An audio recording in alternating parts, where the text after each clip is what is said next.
Hola estudiantes y bienvenidos a un nuevo video de devolución. En este caso es el video de devolución del trabajo práctico número 5 de traducción general. Antes de comenzar con la devolución quería mencionar algo rápidamente que igualmente ya lo puse en el foro de avisos recientes, pero por si alguien no lo vio, lo comento también acá.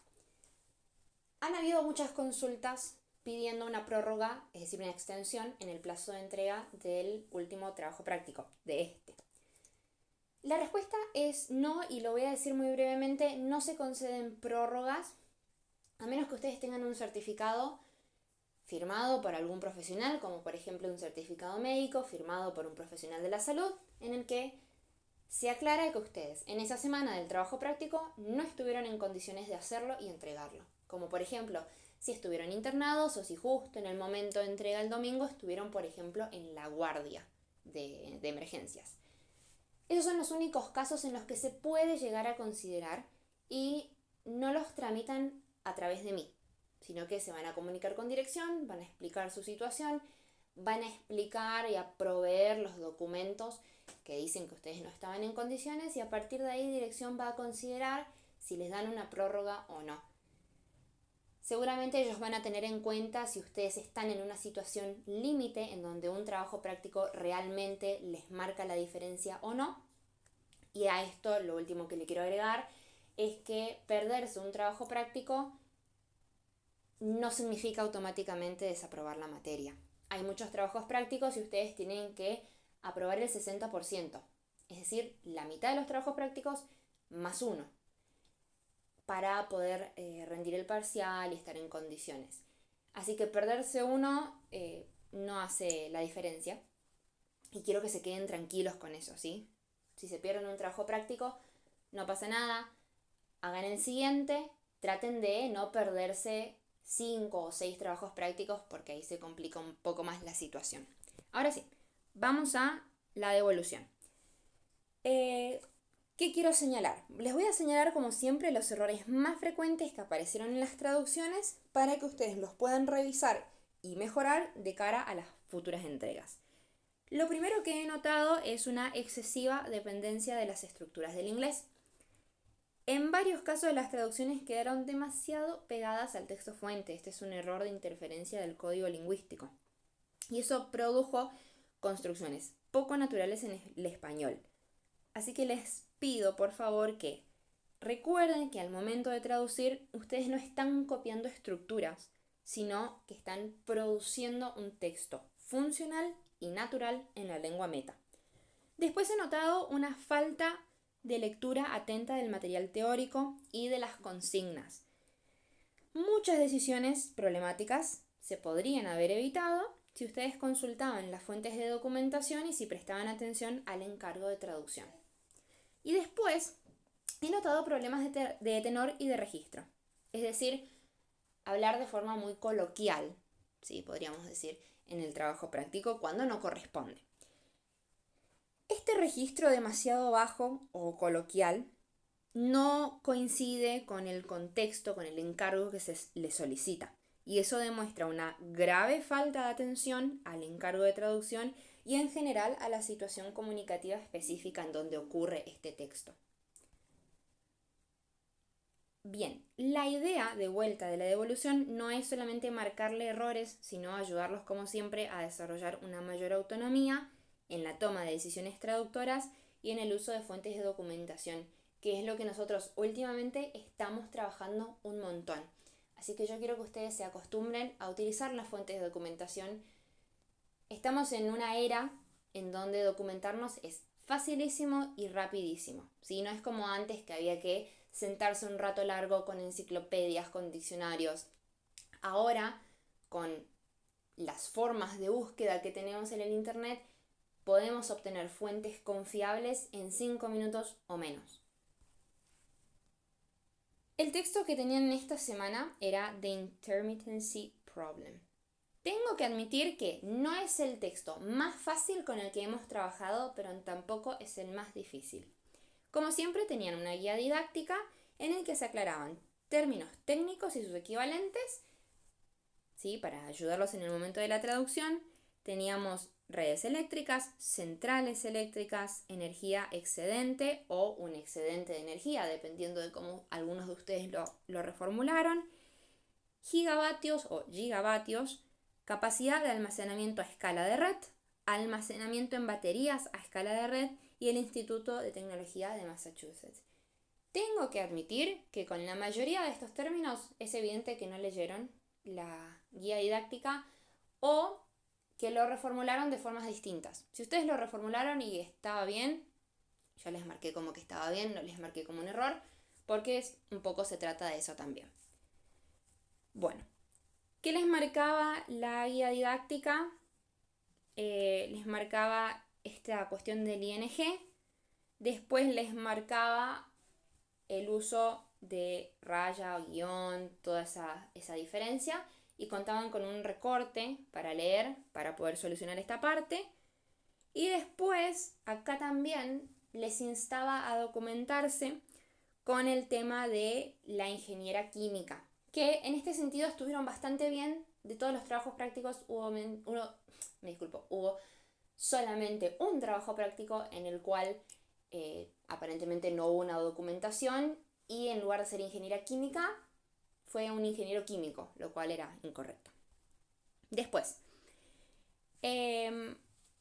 acá les hablaba a ustedes en la guía didáctica, ¿sí?, de la cuestión de los guiones, rayas, ¿sí?, y el signo menos, y cómo insertarlo. Y les puse en negrita, que no se olviden de leer el recorte del diccionario panhispánico de dudas para poder solucionar esta cuestión. ¿Qué puedo comentar con respecto a esto? Y esto pasó en todos los trabajos prácticos excepto 3 o 4. No utilizaron la raya, ¿sí? La raya que ustedes podrían haberla copiado y pegado de acá, de la guía didáctica. Usaron guiones y usaron el signo menos, o usaron los dos, que ahora lo vamos a ver, lo cual es incorrecto. Así que les insto a que, si no saben insertarlo, copien y péguenlo, ¿sí? Vamos ahora, teníamos la primera parte que es la parte de los cuadritos. Acá les quería marcar, en general estuvo bastante bien, pero les quiero marcar algunas cuestiones. En la parte de identificación del caso y comentario, si me responden de esta forma es insuficiente, ¿sí? Cambiar la palabra repetida, sinonimia, hay un error primero y principal de coherencia y cohesión en esa pequeña oración, está muy mal cohesionada, y después, por ejemplo, me puso eliminación del pronombre repetido. Bueno, pero ¿por qué? ¿Cuál es la razón de hacer eso? Es decir, que me tienen que justificar, me tienen que explicar como si yo no supiera por qué están tomando la decisión que están tomando. Eso es parte de la documentación y justificación. Después, acá también les quería marcar que yo a ustedes les descuento puntos si utilizan las comillas que no son. Y hay alumnos que perdieron hasta 2 puntos completos solamente por no haber utilizado las comillas correctas. Así que imagínense de un trabajo práctico que estaba para un 8, sacarse un 6 porque utilizaron las comillas que no era, y que es un tema que ya se viene aclarando hace un montón, chicos. Seguimos. Mismo tema acá, fíjense el tema de las comillas. Acá solamente hay 4, imagínense en todos los cuadritos. Después, este es un tema que por suerte no pasó mucho, pero me parece importante aclararlo. En el texto de origen a ustedes se les da el texto de origen y se les marca el tipo de error. En este caso, por ejemplo, el error es la repetición. En la parte de texto meta, ustedes no tienen que replicar el error. En el texto meta ustedes tienen que poner su propuesta de traducción ya resuelta, podríamos decir, ¿sí?, sin el problema, sin esa interferencia. Entonces es importante que tengan eso en cuenta. Tienen que aportar soluciones, no replicar el error en la parte de los cuadros. Después acá lo mismo, una oración muy corta e insuficiente para explicar la decisión que tomaron, pero además de eso, y se notó acá quiénes leyeron y quiénes no, el recorte del diccionario panhispánico. Que encima lo más gracioso es que al lado de donde tenían que justificar, yo les dejé un recordatorio de que lo lean por favor antes de completar esa casilla. Bien, vamos ahora a los errores. Encontramos primero provocar cortes de luz. Es un error de registro, es un error de tenor. es una forma súper regionalizada de cómo nosotros hablamos y no va de acuerdo a lo que pedía el encargo, ¿sí? Cortes de luz se dice en algunas partes de Latinoamérica, en otras partes se dice cortes de energía, cortes en el suministro, interrupciones en el suministro, ¿sí? Era importante tener eso en cuenta. Después, acá, que se genere la electricidad suficiente y otras veces que haya demasiada. ¿Demasiada qué? ¿Sí? Ahí hace falta terminar la oración. Demasiada energía, demasiado suministro. Lo podían reformular para evitar la repetición, ¿sí? Y no dejar la oración incompleta. Acá les quería marcar esto porque ocurrió en todos los trabajos prácticos. Una gran parte de la solución. Es un error bastante grave que me demuestra a mí que no hay realmente una lectocomprensión al momento de hacer las traducciones, ¿sí? Falta ser más críticos ahí. Si nosotros decimos una gran parte de la solución, es incorrecto. Desde el punto, no es incorrecto, me disculpo, desde el punto de vista gramatical, pero en general sí es incorrecto. Suena poco natural y es el resultado de una interferencia directa del inglés. ¿Sí? En estos casos, el problema es apegarse de forma excesiva a la forma del texto fuente. ¿Por qué? Porque el traductor está reproduciendo la estructura léxica del inglés de forma automática, sin detenerse a evaluar si esa elección es realmente idiomática en español. Sin detenerse a pensar, che, esto, como yo lo estoy escribiendo, ¿se dice así en español? ¿Decimos una gran parte de la solución? ¿O decimos, por ejemplo, una parte importante de la solución, una parte fundamental, un aspecto clave de la solución? ¿Sí? Por eso, en estos casos es muy útil que se pongan a pensar, ¿no? desde este lugar y decir, ¿es así como se dice? ¿Sí? Y recuerden que, bueno, este es un ejemplo que demuestra cómo gramaticalmente puede estar correcto y aún así suena extraño, suena poco idiomático, demasiado calcado del inglés. Después, las, artículo, más un error de ortografía. Instituto Tecnológico de Massachusetts es el Instituto de Tecnología de Massachusetts.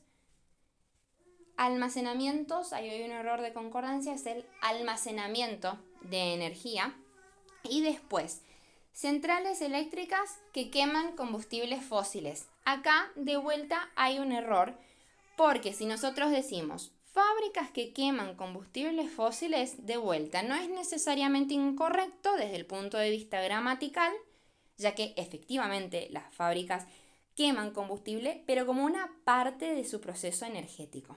Es poco natural, es demasiado literal, es una interferencia del código lingüístico. Entonces, de vuelta, el problema acá es que se apegan demasiado a la forma del texto fuente y lo trasladan de forma automática, sin considerar si hay alguna reformulación más idiomática, más natural en el español. En español deberían haber dicho que funcionan con combustibles fósiles, que se alimentan con combustibles fósiles, ¿sí? De vuelta, este caso explica cómo puede ser gramaticalmente correcto y aún así resultar extraño, excesivamente calcado del inglés. Mismo caso acá, encenderse y apagarse a voluntad. Calco del inglés. Debería haber sido según la necesidad, según sea necesario. Y acá que se ajuste a la demanda, no a demanda. Muy bien, seguimos. Tenemos, este proceso está avanzando rápidamente y acelerándose. ¿Cuál es el problema acá? Es ese adverbio terminado en mente que me complica toda la oración. Si yo hubiese dicho este proceso está avanzando de forma rápida y acelerada, la oración suena mucho más natural y fluye más fácilmente. Entonces, ¿vieron que yo siempre les digo, en lo posible, eviten utilizar los adverbios terminados en mente? Acá está la explicación, ¿sí? Fíjense cómo me suma mucho más si lo saco. Después, acá, esa coma chiquitita después de la raya no va, ¿sí? Es un error que se repitió bastante. Acá ya se imaginarán cuál es el problema. En los títulos al final no ponemos el punto. Y después acá un problema de ortotipografía. El título iba en negrita. Después, Las turbinas, de vuelta, uso del artículo. Acá no están utilizando la raya, ¿sí? Es un guión y además debería ir pegado a como en días muy ventosos. Acá, les quería mostrar esto. Guión, semirraya y raya. Son distintos, no son intercambiables y si ocupan uno por el otro es un error. Después, química ingeniera. Este es un error bastante grave. Es una problemática porque están reproduciendo el orden de palabras del inglés. ¿Sí? Se están apegando demasiado a la forma, el orden del texto fuente y trasladan los elementos de forma casi automática. Entonces, desde el punto de vista gramatical, el problema radica en que en el español el sustantivo principal suele aparecer primero y el elemento que lo especifica después, ¿sí? Va pospuesto. Y esto ya se los expliqué en varios trabajos prácticos. Videos de devolución me refiero. Por eso, la forma natural y correcta sería decir ingeniera química.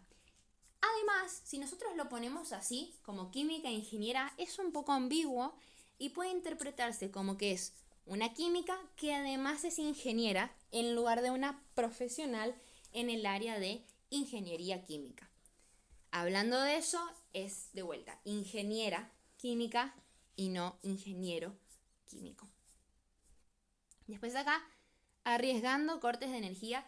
Y acá me hicieron enojar, chicos, porque acá sí había que reformular. En los casos anteriores, donde yo les puse en este mismo video de evolución, que se apegaban demasiado a las estructuras del inglés, eran casos que, bueno, dentro de todo suenan raros, pero no tan raros. Pero el ejemplo, chicos, suena rarísimo. Arriesgando cortes de energía. Para nada lo decimos así. Entonces, ahí de vuelta. Arriesgando cortes de energía, arriesgando cortes de luz, que también hubo mucho. Demasiado literal. Y de vuelta, el problema no es gramatical, porque todas las palabras están escritas correctamente, pero es un problema grave de naturalidad y de adecuación a la lengua meta. ¿Sí? En el español el verbo arriesgar no suele combinarse de manera tan directa con las consecuencias o eventos de este tipo. Por eso, si nosotros hubiésemos dicho lo que puede provocar cortes de luz, lo que podría derivar en cortes de luz, cortes de energía, cortes en el suministro, ¿sí? O con el riesgo de generar cortes de luz, si querían incluir sí o sí riesgos, resulta mucho más natural, mucho más claro, chicos. Entonces, acá es donde tienen que poner un poquito más de esfuerzo como traductores y recordar que no alcanza con trasladar palabra por palabra y pensar, bueno, se entiende. O sea, sí, se entiende, pero traducir no es lograr únicamente una comprensión básica. También implica producir un texto que suene natural, que suene coherente, que suene propio del español. ¿Ok? Bien. Después, gases de efecto invernadero son gases de efecto invernadero, no gases invernaderos. De vuelta, acá podrían haber hecho la cuestión de documentación. Y acá les quería marcar algo que suele pasar en los trabajos prácticos, no en todos, pero pasa. Primero, la omisión del título y después, cuando dejan algún segmento del original, ¿sí? Para traducir, es un error grave en el sentido de que les descuenta muchos puntos. Porque si ustedes dejan un fragmento o si omiten un fragmento, les cuenta un error de los más graves que ustedes tienen en el baremo por 6 veces. Y ahí pierden muchos puntos. Así que ojo con eso. Después acá, nombre, DNI, fecha. Yo también les descuento puntos si eso está incompleto o mal escrito. Así que ojo con eso. Y después acá, 160 gigawatts de vuelta es gigavatios o gigavatios. Y acá yo me imagino que las personas que escribieron gigawatts tal vez de vuelta de forma automática no se documentaron y lo trasladaron así. Puede ser también por influencia de las películas, las series. Fíjense que en Volver al Futuro, en la versión en español, no utilizan gigavatios, ¿sí? Cuando el doctor se entera de la cantidad de energía, él dice 1.21 gigawatts, ¿sí? Después, no es bombeo de agua, es bombeo hidroeléctrico. Y acá les quería mostrar algo, les quería consultar también. Muchos, pero muchos trabajos prácticos así, utilizando el signo de menos o guión juntos, dentro de la misma, es decir, ni siquiera son iguales, al comienzo y al final el signo es distinto. Y pasó en muchos trabajos prácticos, así que no sé si en esa parte ustedes se copiaron o si utilizaron alguna herramienta de traducción automática que directamente los tradujo mal, pero tengan cuidado con eso. Después cableado, de vuelta es un error de tenor, un registro muy bajo. Y después acá, la hidroeléctrica por bombeo, de vuelta, chicos, un poquito de esmero en esas cuestiones.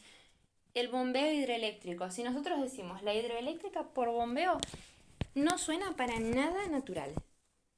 Después, para cerrar, primero que nada, quiero felicitarlos porque ha habido una mejora muy, pero de verdad muy grande en el nivel de limpieza y prolijidad de los textos. En general, están utilizando mucho mejor los puntos, las comas y otros signos de puntuación. Y además casi no aparecen problemas formales en las entregas como los dobles espacios o errores básicos de presentación como el alineado, la letra, el color de la letra, la justificación. Eso realmente en este último trabajo práctico estuvo 10 de 10. Todo eso demuestra que están prestando más atención, que hay una revisión consciente, así como también una relación más consciente con el texto, y me parece buenísimo. Después, justamente porque esa base ya está consolidada, ahora es momento de que empiecen a hilar más fino. El punto, la coma, los dos puntos ya no son el principal problema de ustedes. Lo va a seguir siendo, pero por favor presten atención. Ahora el desafío está en otro nivel. Está en dejar de traducir palabras y empezar a traducir el sentido. Alejarse un poco más de la estructura del inglés cuando sea necesario, animarse a reformular y a escuchar realmente cómo respira, cómo suena el español y preguntarse, no solo si esto está correcto desde el punto de vista gramatical, a ver, le puse el acento, le puse la coma donde va, sino también preguntarse, ¿es así como nosotros hablamos? ¿Está realmente escrito de forma natural en la lengua meta? Y a ver, piensen que la traducción es como un cristal perfectamente limpio. Esto me lo dijo una vez una profesora de traducción y se los quiero transmitir a ustedes. Piensen en la traducción como un cristal perfectamente limpio.